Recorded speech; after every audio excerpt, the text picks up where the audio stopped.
Hello everyone, how are you doing? This is MD Tech here for another quick tutorial. In today's tutorial, I'm going to show you guys how to limit certain people or how many people can sign in on your Chromebook device.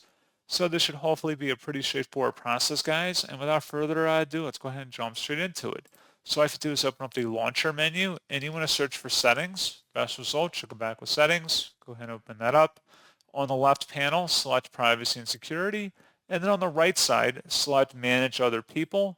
Should be something that says limit who can sign in. You can limit sign in to certain users. This removes the add person option on the sign in screen. You can also remove current users as well. So this is how you can add or remove people from your device basically.